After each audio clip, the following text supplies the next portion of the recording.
Yeah, you got chocolate a gift, but I didn't get you anything. Sure you did, he said with a small smile. I did? She asked, tilting her head curiously. Yes, you gave me your friendship. I still remember when you were a little girl back when Cashew found you 2 years ago. You were a handful, you and your sister both. But I saw you grow up into a wonderful young woman, a responsible bell-holding cat girl. You are one of the best friends anyone can ask for, he said. Aw, thanks, Nate, she said. Go ahead, you can open it if you want. I think I'll wait until tomorrow, she said, hugging the box tightly. He chuckled and shook his head. I have one for Vanilla, too, and for Cashew, he said, pulling out 2 more boxes. One was wrapped in blue wrapping paper, with small snowflakes on it, wrapped with a red bow. The second was a rather large box, which he had actually carried into the store, though no one had noticed. He placed both boxes in front of her, and she adopted a curious look. What did you get for Master and Vanilla? She asked. I can't tell you, or it'll ruin the surprise, he said. Yeah, I guess that's true, she said, leaning back into her seat. He chuckled and shook his head. He checked his phone, seeing that it was almost 9. He stood up, gathering his things. Well, I better go.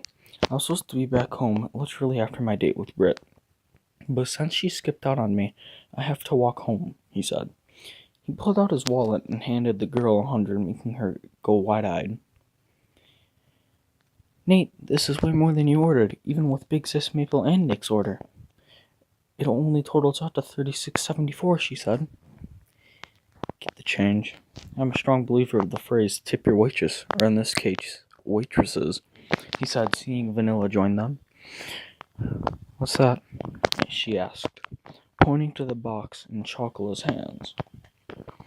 It's my present from Nate. You got one too. So did Master, she said, pointing it to the 2 boxes on the floor. Vanilla took hers, shaking it a bit. Thanks for the gift. I think I'll wait for tomorrow, though, she said, a smile on her face. You're welcome, Vanilla. Both of you deserve it, he said.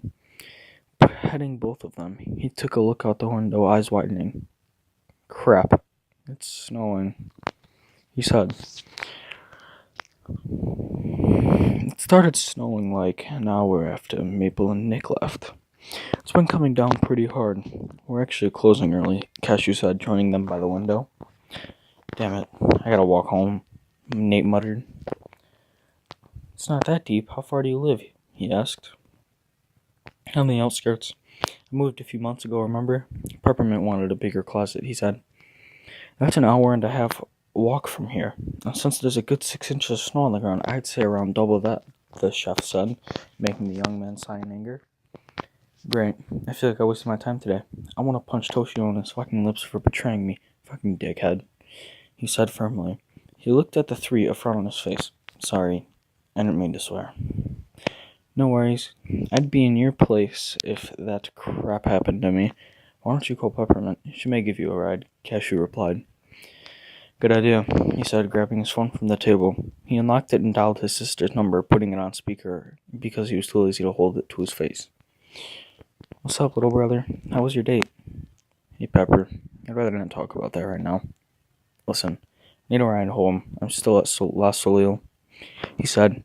What happened? That cunt better not have stood you up, you little brother. I'll kick her ass. Like I said, I'd rather not talk about it. Anyway, think you can pick me up? He asked. He heard her sigh over the phone. Sorry, but I can't. I was invited to a party by a few colleagues, and we're having a sleepover for Christmas. I don't think I can make it back until after Christmas. It's supposed to be a total of 18 inches at the end of this, she said. Shit. Well, alright, I'll figure something out.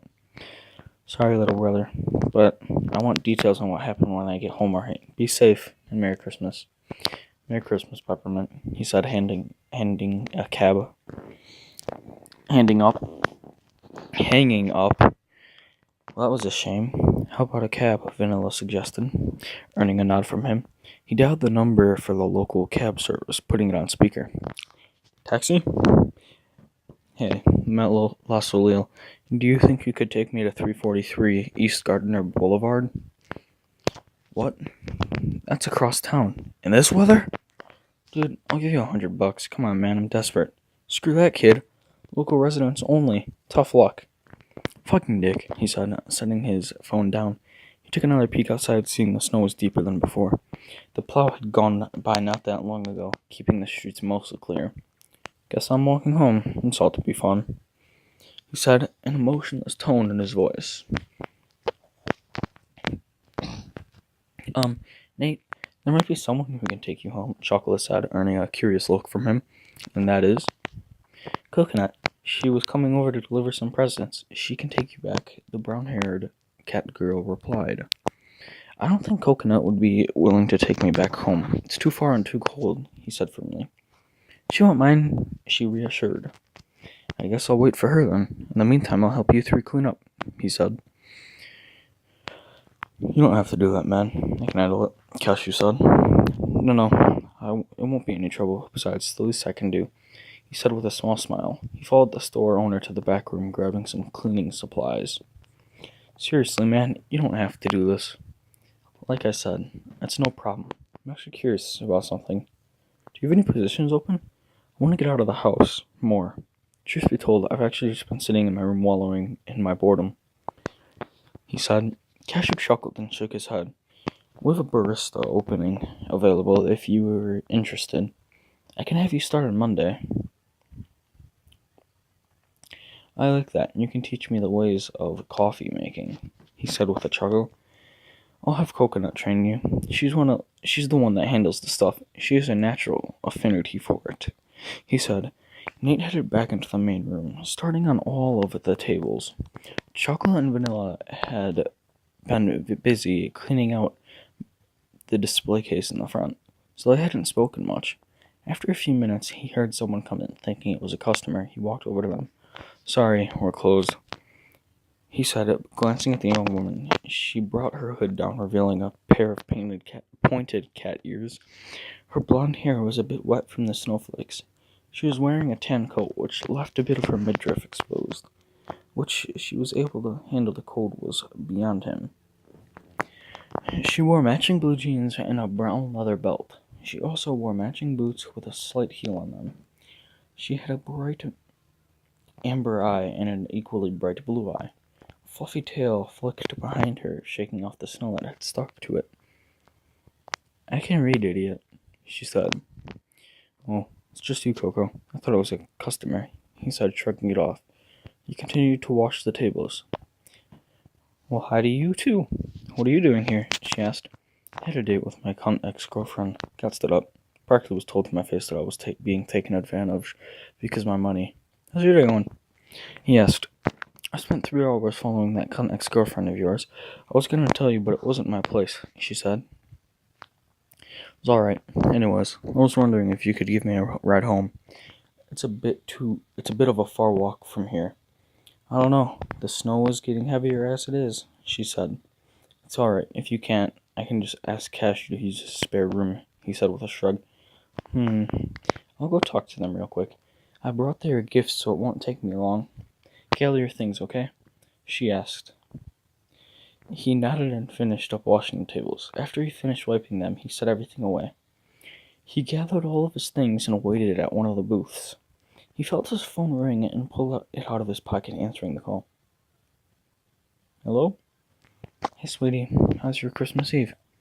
Not good enough, Mom. Me and Brittany broke up, but I don't want to talk about it. Oh, baby. I wish I was there to comfort you. I was going to fly in, but I got stuck in California. There's a big storm going on over there, and I won't be able to fly in until next week. Yeah, I'm sort of stuck in that as we speak. I'm actually waiting for Coconut to give me a ride home. Peppermint is at a gathering with her coworkers. Yes, I gave her a call not that long ago. She asked me to get you a ticket to Las Vegas. Does that mean you're actually going to one of her fashion shows? Yeah, I am. That's wonderful. I'm sure it means a lot to her for you to show up to one. And don't worry, I know you'll be 21 by that time, so I'm taking your credit cards. We don't need you blowing our small fortune. I'm not gonna gamble, Mom. Honest. I don't even buy scratch tickets, he admitted. Regardless, I'm happy that you decided to come. Maybe we can explore a bit of Nevada together as a family. You can bring a friend if you want. Okay, I'll find someone. I gotta go, Mom. I need to get home. Merry Christmas.